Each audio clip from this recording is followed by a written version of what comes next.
This is the Lydian Spin with the Lydia Lunch and Tim Dahl, who I guess is having his own nuclear affair barbecuing in the backyard on this Brooklyn day as I am in Barcelona. Yeah, Labor Day is every day for working musicians, let's face it. sure.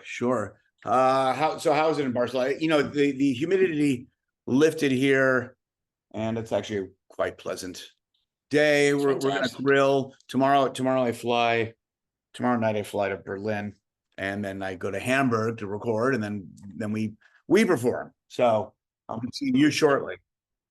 I'll be seeing you shortly. Right now in Brooklyn this weekend is the whole. Well, today is officially the Caribbean Day Parade. So if you're around Eastern Parkway, well, just avoid Eastern Parkway because that's going to be. It's going to be over by the time this goes out, anyways. Yeah, it's true. When Matt Nelson lived in Crown Heights.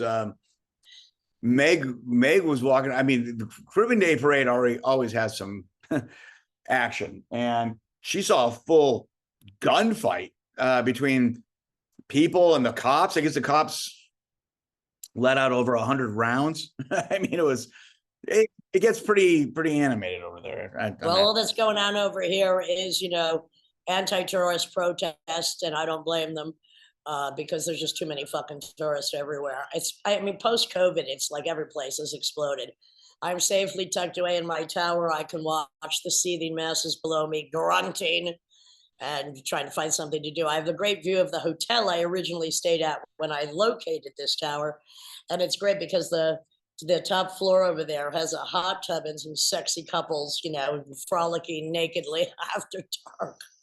That's what I'm doing. I'm getting my yayas out. Now, speaking about yayas, we had a very good quiz last week, but I got another quiz for you, and it's a short one. 3 of the most radioactive places in the world. Well, we know the number one is Chernobyl and Fukushima, but there's 3 in America, and one that's not very far from our own Brooklyn homes. What sites do you think are the most radioactive in America, Tim? Right now. It's not near nuclear power plants. Well, keep thinking. Yeah, sure, but what? Where? The one on the Hudson near West Point. What's it called? Indian River, or whatever that one's called. Seabrook Power Plant in New Hampshire, 3 Mile Island. I don't know. All right, well, I'm going to fill you in because look. Did you know that bananas have a bit of radiation in them? I'm just saying. I did hear something about that some years ago. Well, the banana is not a bomb making plant, but the number 3 in the world is the Hanford site in Washington, USA, Washington State, which is one of the most radioactive places in the world because it produced 74 tons of plutonium for the USA's nuclear. No way. Stockpile that was established in 1943 and used during the Cold War, and it was just one of the main factories. A lot of women worked in these plants, and a lot of women got cancer because when they were straightening out sheets of plutonium, they'd have like a little eye makeup brush. They'd lick it, smooth the plutonium, lick it, smooth the plutonium. Yeah. So Hanford produced nearly 2/3 of the plutonium used in the bombs that were dropped on Nagasaki in 1945. Wow. Number 10 is only 70 miles from our safe havens in Brooklyn. Go ahead. Was I right? No, you weren't. Up the Hudson? McGuire Air Force Base in New Jersey. Okay. And there, in 1960, a fire destroyed a nuclear warhead-equipped missile, which released radioactive plutonium into the environment with heat and fire, and it's just ridiculous over the entire area. How far is that from people, residential neighborhoods? It's not that far. Google it. But it's 70 miles from Brooklyn. Yeah, exactly. Jersey is the most densely populated state in the nation, so there's not like empty fields from there to Brooklyn. No, they weren't too fucking concerned when they were building the bombs. And, hence my own hometown and many places in Brooklyn, dumping grounds for all the crap that they didn't use. The third one, and this is in 1979, and it's in New Mexico, it's the Puerco River, which also reaches downstream into Navajo County in Arizona. And it's said that, residents, of course, who use the river suffered the effects of radiation, obviously. And now, of course, we're just drinking all the radiation. But it was in 1979 that a large spill sent thousands of tons of solid radioactive mill waste and gallons of acidic solution into the river. Yeah. So cows died, sheep died, of course, people died. And, we're still dying. What can I say? Now there's plastic in the brain. So what is it? Actually, they have found a filtration system that's going to be able to remove about 98% of the plastics in drinking water. That's great. What about all the other crap in the drinking water? And you got to drink water. Just don't drink it out of plastic bottles. Well, okay. Now this isn't really directly related, although they should build temples on all of these sites. Have you ever heard of Apush? Apush, the god of stench, also known as the stinking one, the god of flatulence? I'm surprised you don't know about him.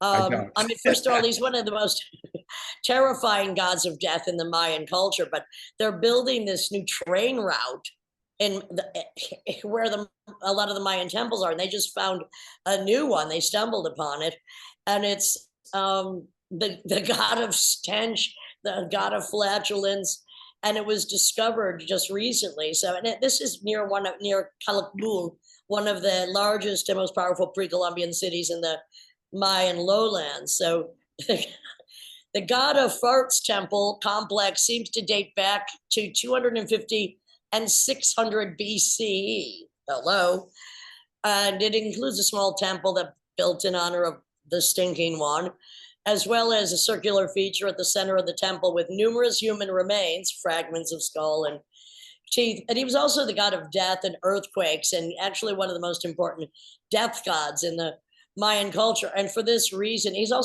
usually depicted with quite an array of like a breastplate butt.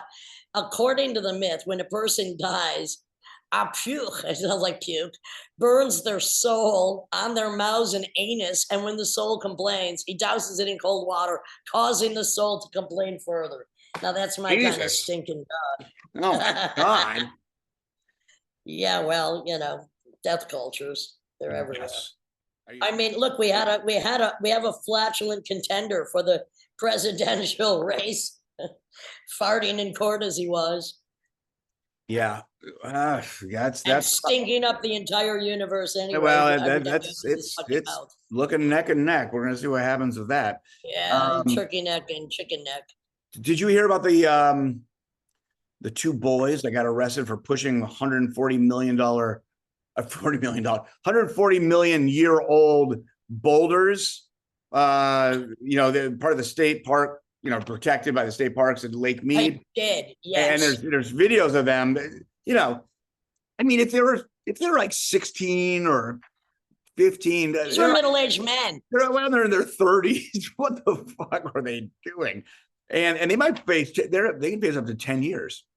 I mean, they're destroying federally protected land. Yeah. So the point was, I can push a rock off a cliff. I mean, I don't know. Never underestimate the stupidity of men in their 30s. I mean, before Teddy Roosevelt kind of created the national parks protections and whatever, created the national parks period. Yeah, people would be at like Yosemite, like blowing stuff up. I mean, it's a new thing to kind of protect these things. I mean, people were right. Yeah, that's true. I mean, look, there's graffiti and some cave paintings, so it's like people are just ignorant. Oh yes, leave it alone. Right on your own bathroom wall. That's what I say about taggers. Use the bathroom for what it's good for. Did you ever participate in? Did you ever participate in graffiti? Well, I lived with a graffiti artist. Oh, that's right. Years. That's right. But I mean, he was many other. No, you weren't a vandal. You were just kind of a prankster, right? I was well, I was a what? More of a prank. I don't know how you'd categorize you, but you weren't. Yeah, well, you weren't like a teenage boy going around like blowing up. No, I was stealth. Why would I do something that I might get stupidly caught doing? I mean, no, of course not. I was a professional conning criminal. Yeah, I don't waste my time on crap like that. But yeah, no, not at all. Plus, I mean, when I was growing up, graffiti wasn't. I mean, graffiti really didn't come into its own until a little bit later. My favorite graffiti was seeing Iceberg Slim spray painted in an alley in New Orleans. So I nice. Yeah, that was I think my favorite piece.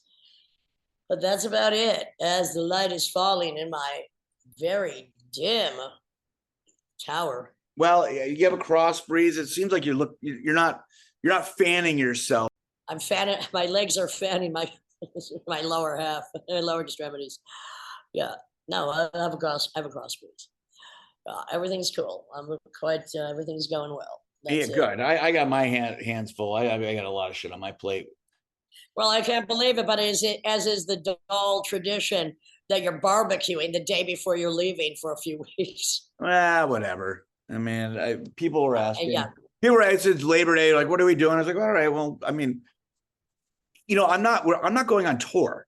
I'm doing a recording session, and then I'm performing with you. So it's not like it's like a huge production that I'm going on here. Yeah, but still, I mean, you could leaving your house from Brooklyn to Brooklyn could become a huge production. It sucks. When you're a musician, let's face it. It sucks. It sucks. All right. Well, anyway, that's the intro for now, and we've got Suzy Bravo coming up very soon from Witch Crier and Temple of Love, a friend of ours that we met under the full moon when Witch Crier played with Retrovirus. I believe it was El Paso. San Antonio. San Antonio. There we go.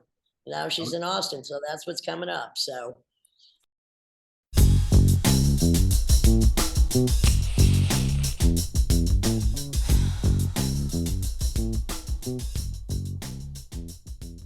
Hello, welcome.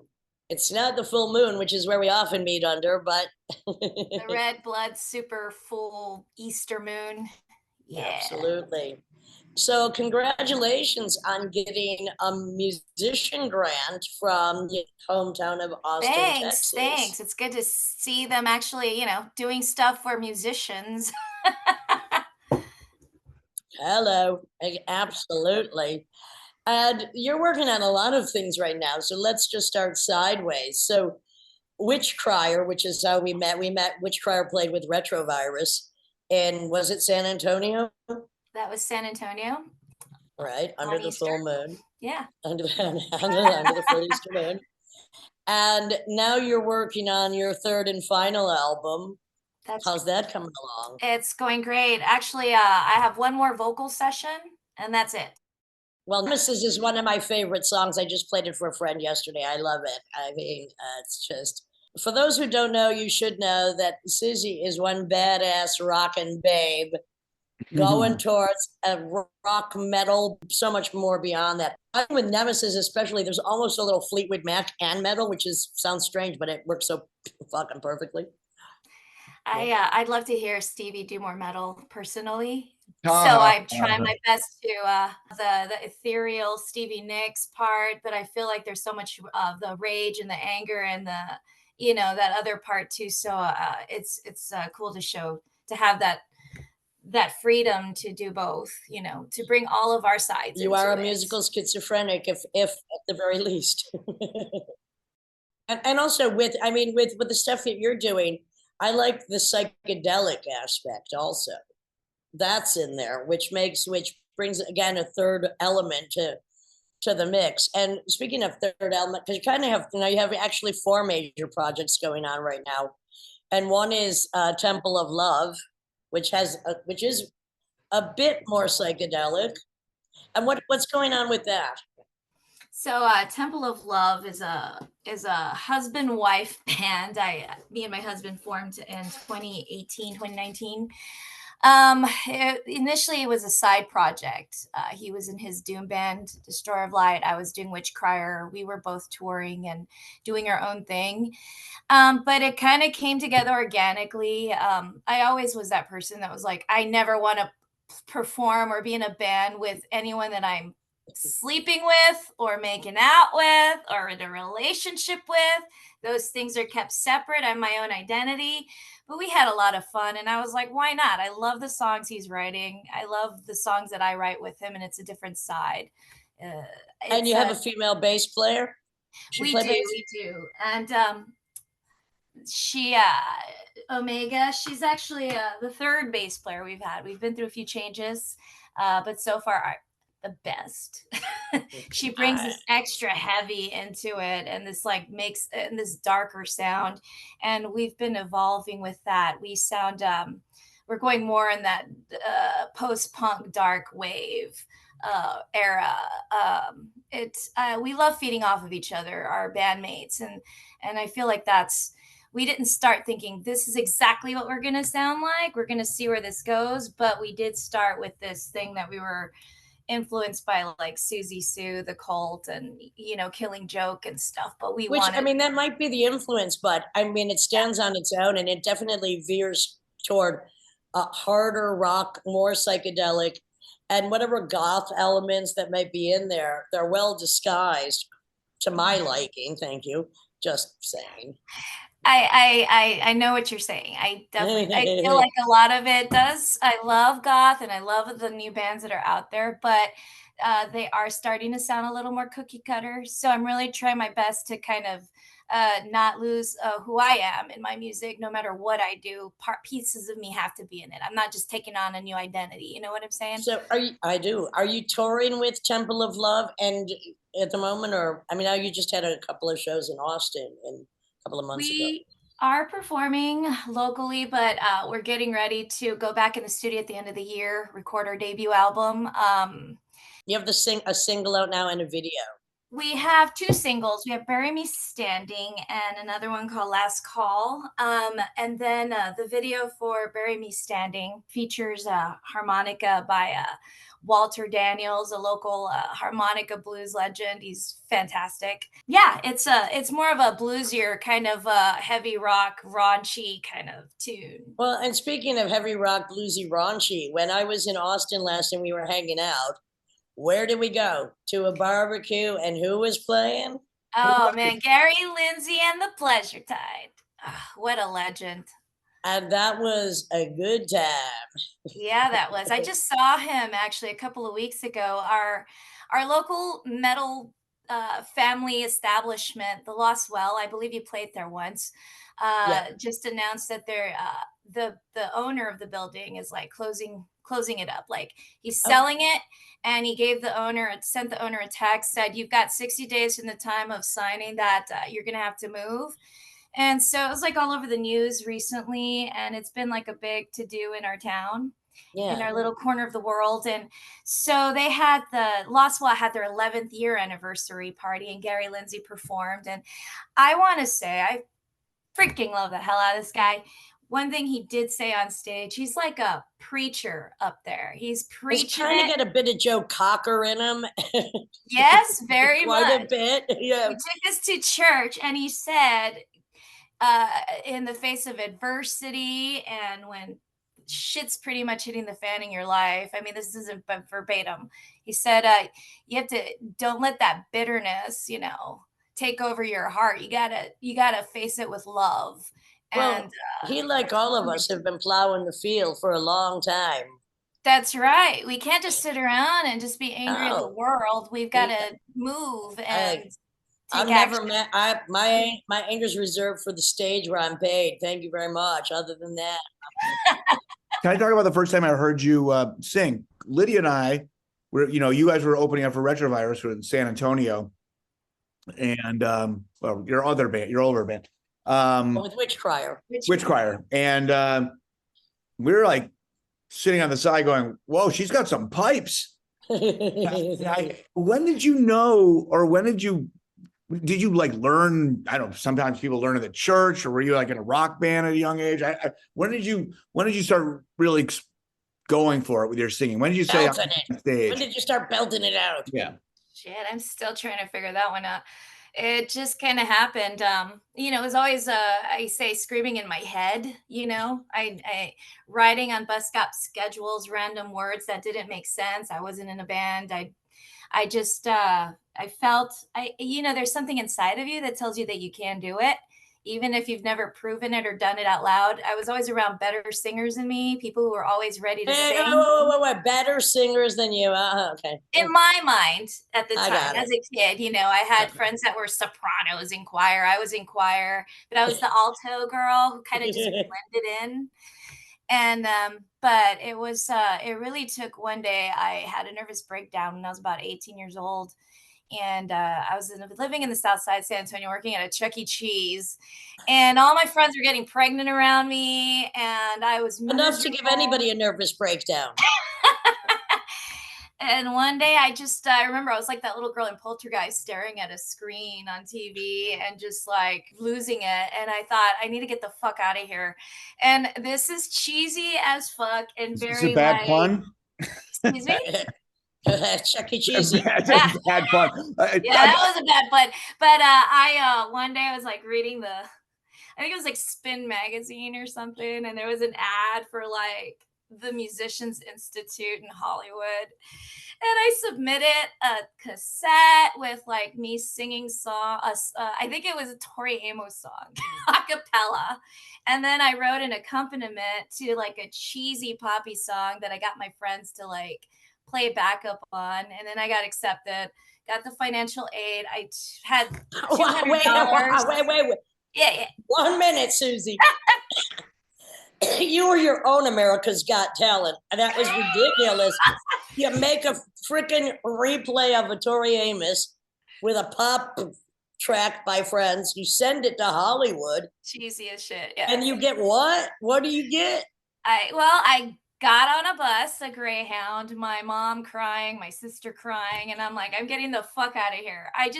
It wasn't even that I believed so much that school could do it for me. I just needed an excuse or something that got me out of there. And I think of all these other better ways I could have left, but if that's what it took to get me out of the hood, but that's pretty cool. I mean, that's pretty ingenious. Yeah, who knew? And you shot the fucking dice. Yeah. I mean, I came back home, but I came back with a little better idea that if I can go to another city and do this, I can do this in front of people. So what did you do when you got out there? What did it give you the opportunity to do? I never even heard of something like this.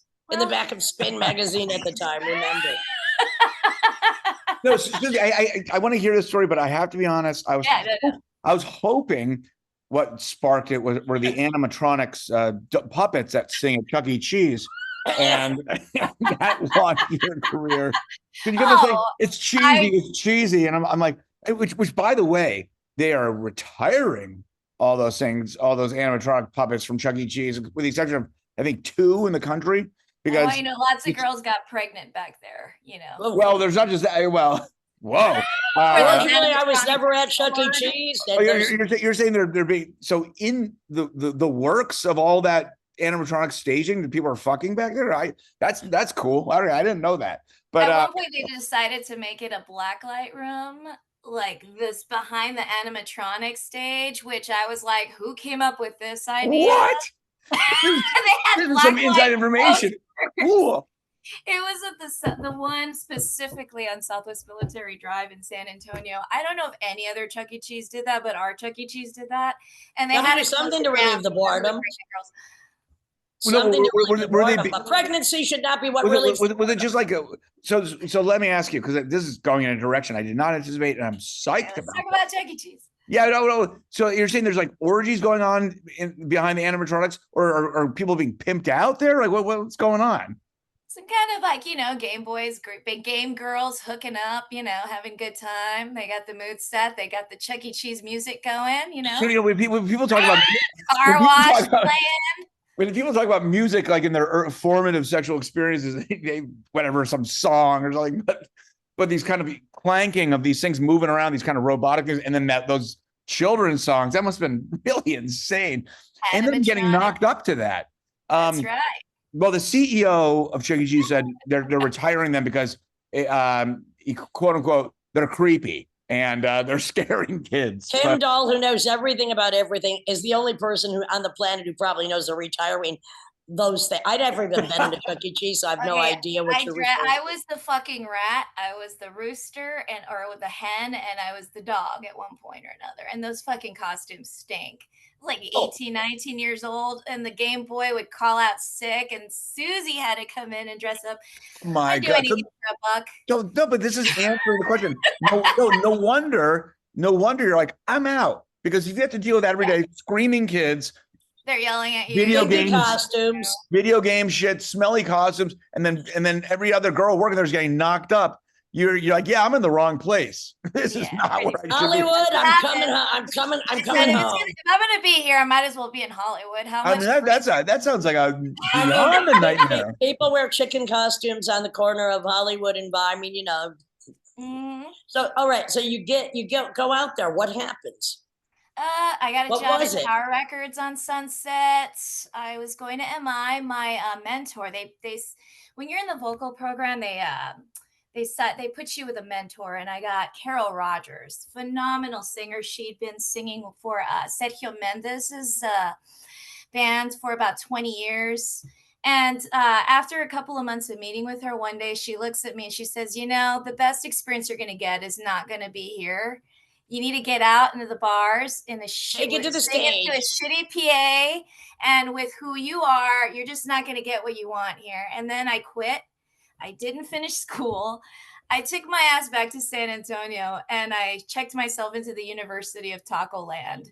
And Taco Land, that was a whole other world for me. Is that a taco themed theme park? What's Taco? Taco Land was the CBGBs of San Antonio. This like okay. bar, bands played. And it was called Taco Land. Taco Land. And did they have good tacos there? Probably, but by the time I got there, tacos weren't. They had Lone Star for $1. That's great. Yeah, back then Lone Star was $1. So first time you hit the stage, how old, what happened? I want to know. Well, the first time I hit the stage ever was actually in LA at Tower Records Christmas party.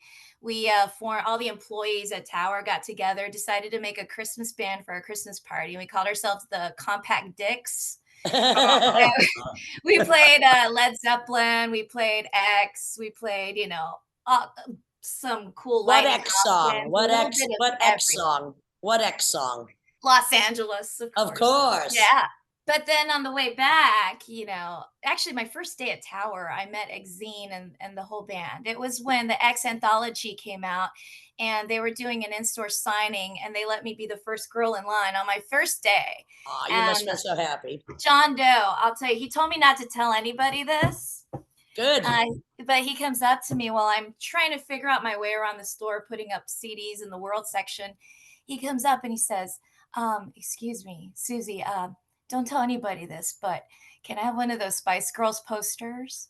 Oh, we were giving out free Spice Girls posters. This was during Spice Girls. And I was like, not you too, John. It's like, no, it's for my daughter. Does he have a daughter? I don't know. I have a Spice Girls story. I have a one of my bands is called Child. My head is spinning. Go ahead. And we were in LA. We were going to we were touring the West Coast, and we had to rent some gear from SIR or whatever. And Spice Girls were rehearsing in the studio next door, and well, they hadn't shown up yet, and they're all anorexic. So we just went in there to check it out, and they had this massive gazillion-dollar spread, and we were getting the food and all catering, and we had to drive up to San Francisco, and we're like, you know what? They're not eating this shit. They're not going to eat it. We just loaded up the van with all their catering and drove off. Good for you. I mean, I'm serious. You think the Spice Girls? That was probably their best contribution to modern culture, was feeding your band, Tim. Well, there you go. You're in San Antonio. You go to Taco Land. You're hanging out and chilling. You're like, I got to do this. Well, the first time I met Ram, the owner, the proprietor of the place, I love Ram. We call him Daddy. He told me, watch out, pussy. And he called me a pussy. And I was like, oh, my God. And then he scared me. But that was what he called you, And we became really good friends, and I love him so much. But the second show I ever played, period, was there at Taco Land. It was for a, a bandito biker party. And sounds like, now that sounds better than Chuck E. Cheese. Yeah, it was a metal show, and I was filling in for a metal cover band, and we played like Ozzy Osbourne, Dream Theater, Anthrax, Megadeth, all over the place. But I mean, and see, that's the shit that educated you to be able to take it somewhere else in the music you do now. Well, that band broke up because one guy was like, I want this singer. She's great. But the rest of the band were like, no, we need a dude. So this is like the late 90s. Everybody wanted a dude in their metal band. Women just were still, I mean, you know. So the guy ended up leaving his band because they were like, we still want a dude. She did great, and she, whatever. But and I was used to it at the time, and I was like, you know what, that's all right. But I want my own original shit anyway, and I can do better. Go play your fucking Ozzy elsewhere, motherfuckers. Yeah, but it's great. I'm still. So how did the Banditos react? They were great. They were like, they must have loved it. They were like, one of them goes, hey, it's Joan Jett and the Runaways. And, they didn't know. During Bark at the Moon, I'm like, I do the howl like Ozzy, and they're like, they all started howling. Everybody's howling on the patio. The Bark of the Moon video was filmed in Texas. I would not be surprised. Yeah, it was either Oklahoma or Texas. I think it was Texas because my buddies who's from Texas, his uncle was like, I think, a producer on that video, and they're trying to make Ozzy get sober around that period. Well, Sharon tried to make him sober since she met him, but she went to my buddy's uncle and said, "Here's an extra $10,000. Just make sure Ozzy doesn't drink or do drugs." And then 6 hours later, it's like an English farce. Like she leaves, and then another door opens, and Ozzy's like, "How much she just pay you? I'm going to double that if you let me do drugs and alcohol." He was an expert at killing brain cells. Let's face it. He was never the smartest man out there, but still War Pigs, I have to say. It's one of the best songs. I did cover it. You have to be crazy to sing that shit the way he did. I mean, you have to be the guy walking around town with a shoe for a pet to do it the way that. Did you read I Am Ozzy? I always push this on the podcast. I have it. His memoir. It's an easy and fast and entertaining read. I bet it is easy. It's not much of a commitment, but it is entertaining. Going back to Bandito, but I mean, because obviously Banditos is like the biggest biker, I think the biggest Texas biker gang, and of course you have Hell's Angels in Texas as well, and they had that shootout, right? But what was the one that at the gas station where they had this big massacre? Is this the one in Dallas you're talking about? I think one in Dallas. But what I'm getting at is when you're doing rock in Texas, how often are you playing biker bars? How often are you crossing with that crowd? So at that time, even I was super naive and I didn't know shit about shit from Shinola about bikers and rivalries and all that stuff. I was just happy to be with people who appreciated stuff. But yeah, I do end up in a lot of biker bars, metal will take you there. Sure. And, and usually, and they were super welcoming. They wanted to give me rides on their motorcycle, feed me, and give me look, when bikers are nice, they're really nice. Just don't fuck with them. They're like, they will like your family, Yeah. Cool. They're very loyal. Cool. They're pretty dedicated to the cause, whatever that cause might be that day. Well, what was the first heavy metal concert you attended? Heavy metal. Gosh, or hard rock. Just your first hard rock. Well, the first hard rock would have been the Butthole Surfers. Oh, well, that makes sense. Would you classify them as hard rock? Would you even classify them as rock? They go in a whole different world. But I would say hard and rock, but not hard rock, but hard and rock. Anything that wasn't the Cranberries or pop shit. Now we're talking. It would have been the Butthole Surfers. And was this Butthole Surfers when they were doing the Fire and the films, or even before that? This was after that, sadly. Sadly, I really wish I could say I was there for the earlier days. Like all my friends are like, oh yeah, I was with the big boys. I miss those days. I didn't get to see the big boys. I didn't get to see the Dicks in the early days.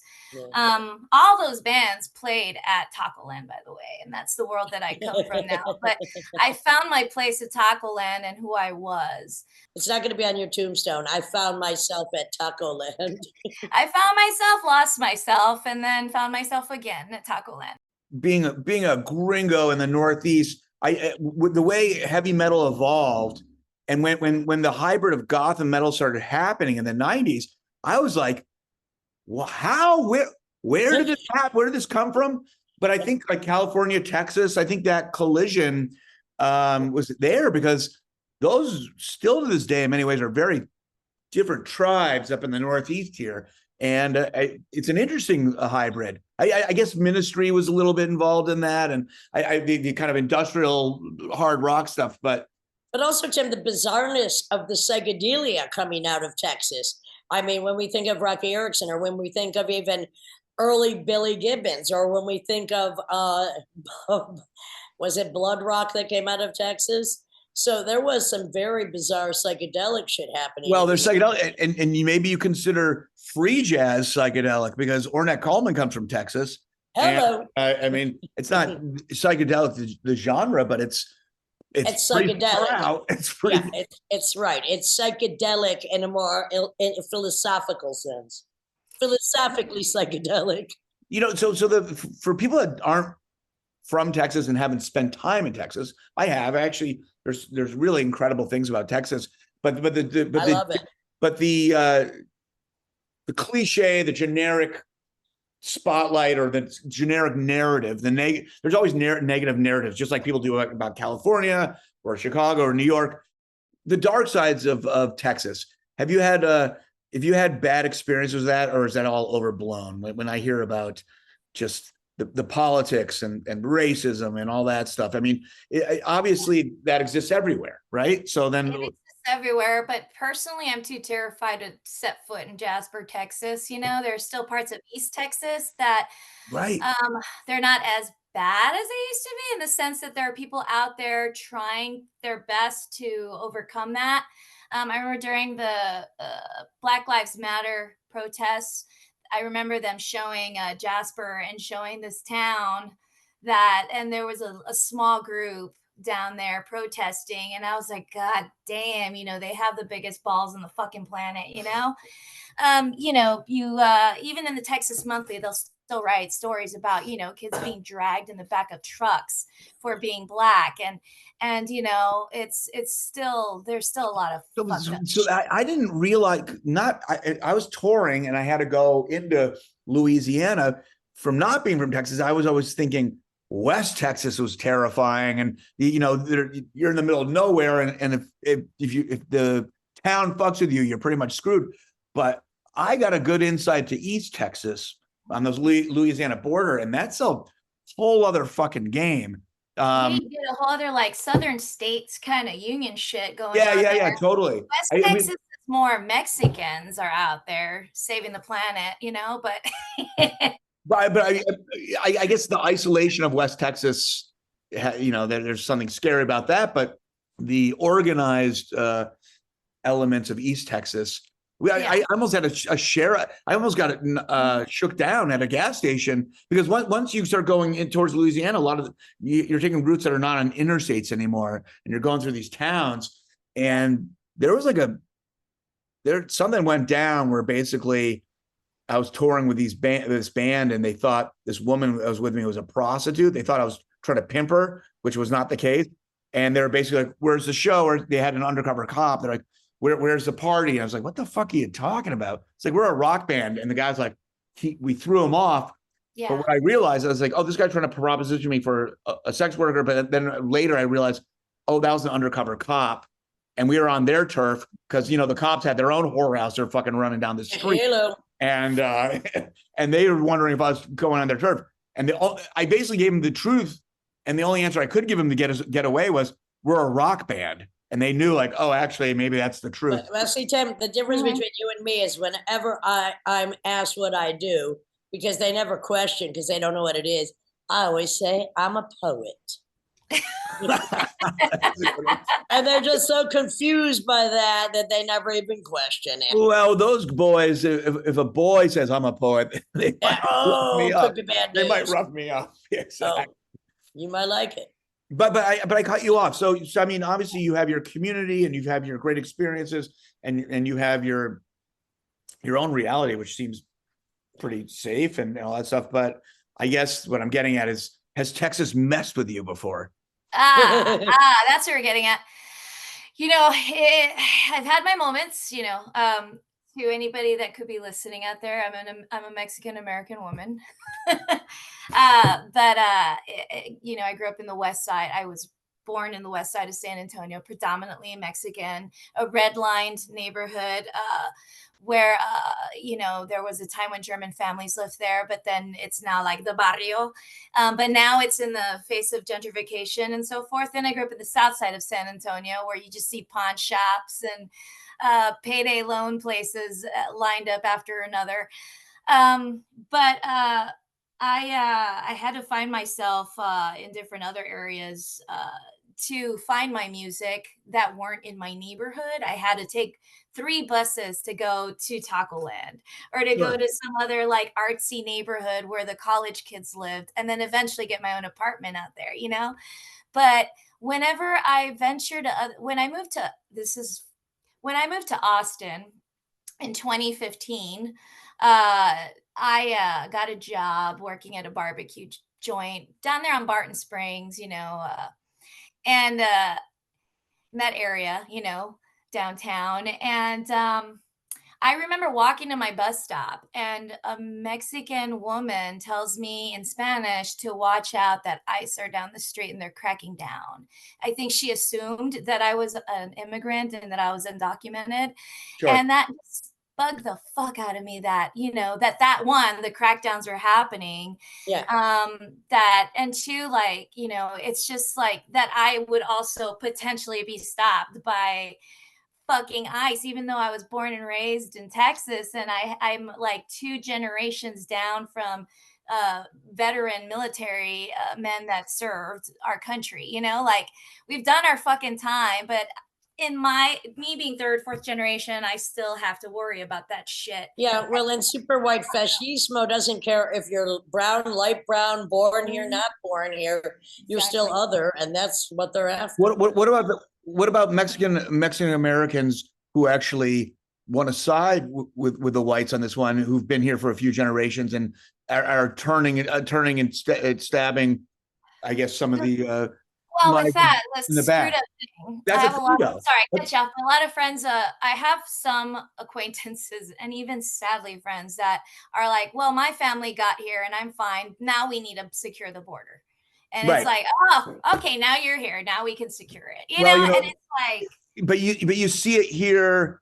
If you go to South Brooklyn and you have these couple 3rd generation Irish. I mean, the Irish were treated so badly when they came to New York, and now there's like, pull the ladder up. Anyone coming in, screw them. And I just look. I mean, everybody, every culture or nationality that came into America, and they came in clumps, was, you know, the next other in line. So, and it went through, you know, the Irish, the Germans, the Italians, et cetera, et cetera, et cetera. And this is just the ridiculous. I mean, the whole country is immigrants. Well, but I saw this clip with George Carlin, and he breaks it down and goes, the whole world is immigrants. No one owns anything. We've been migrating since. We have one region in sub-Saharan Africa in the east, where we're all the roots, and we've just spread since then. Yeah, and no one has the right to any of it. And the filthiest thing about right now is the fucking orange ass clown who married 2 fucking immigrants is the biggest crybaby about what's going on, and flip-flopping there as well by calling things. Black jobs are being stolen by brown people. Oh, shut the fuck up. Yeah. And by the way, no, why do people immigrate? Because they're looking for a better life for their family. That's the bottom freaking line.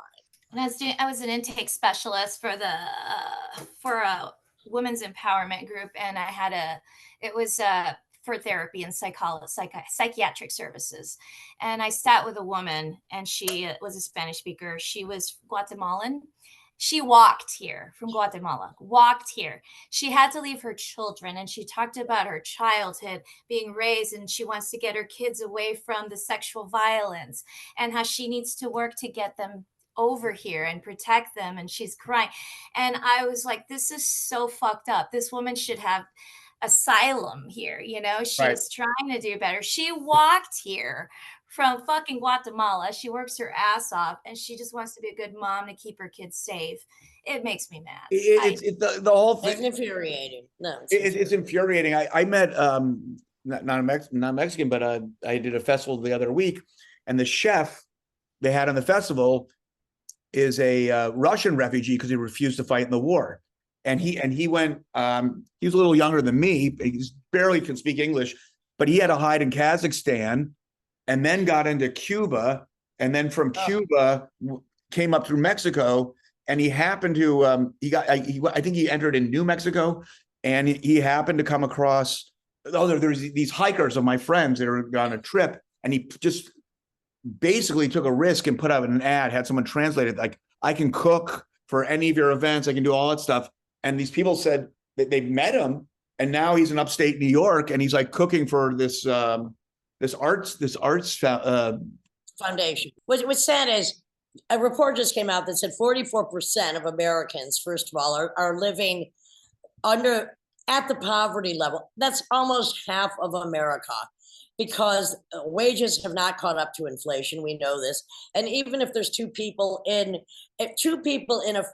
working people in a family, or just together, have to make collectively $63 an hour total in order to survive. So one of the problems too is we dangle this carrot that America is so fucking great. The problem is, it is a lot better than a lot of other countries where they're making $1 or $2 a day. And you can't complain if people want to come here to try to get a better fucking life. But what we don't export is the reality about also how hard it is in America for everybody.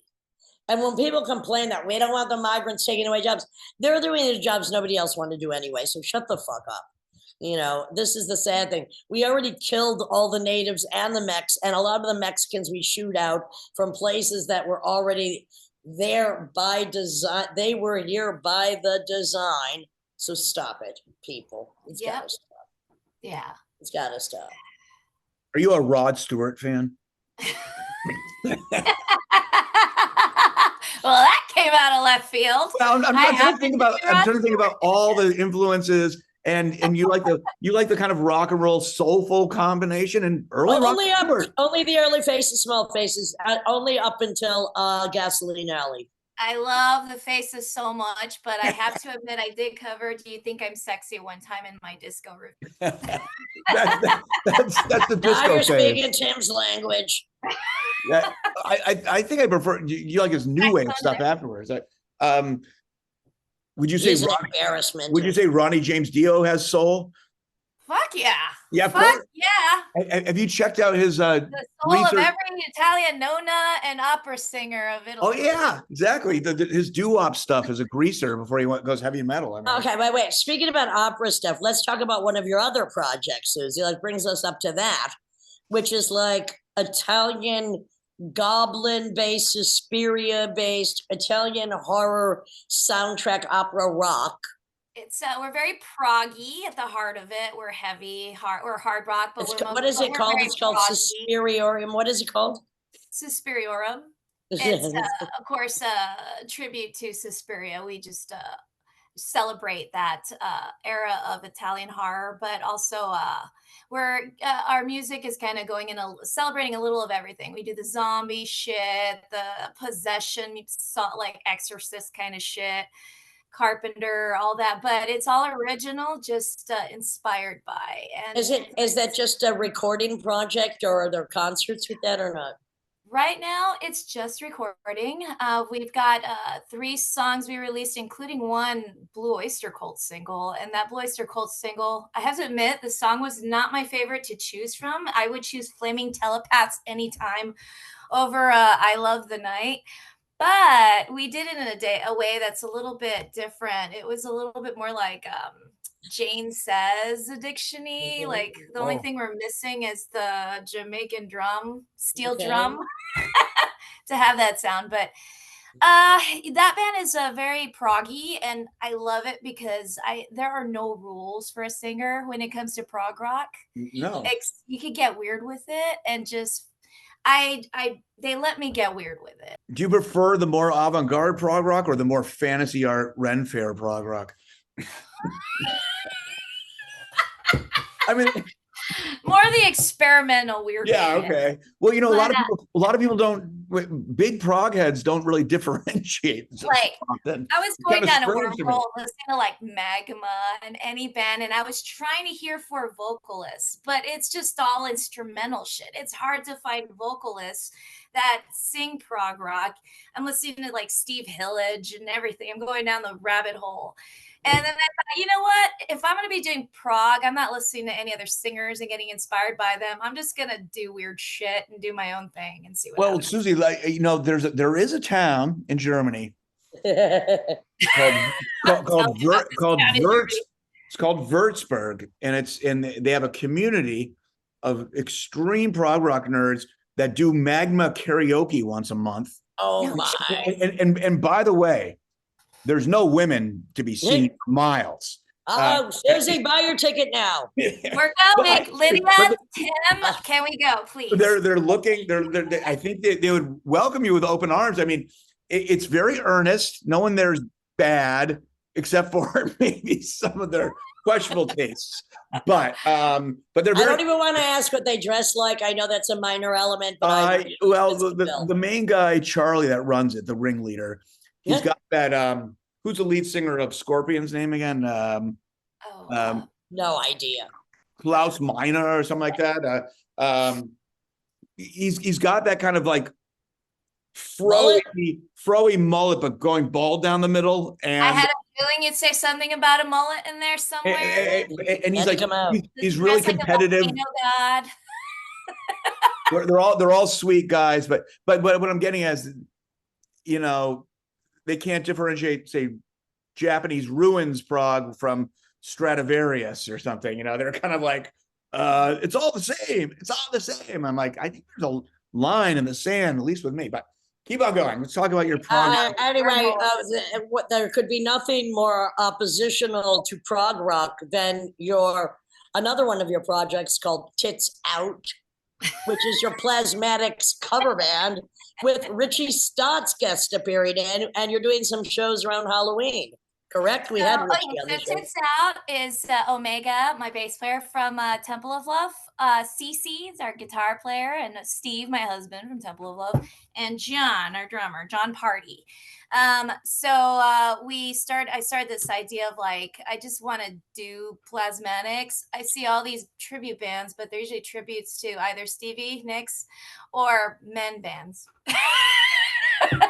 And I thought, but how many like heavy rock bands do you see out there? Except for maybe Heart. There might be a tribute Heart band, but heavy, And I guess it's my midlife crisis too. So I don't buy a convertible. I just decide I'm going to buy a chainsaw and, smash pumpkins with a sledgehammer. And so cross between Wendy O. Williams and Gallagher.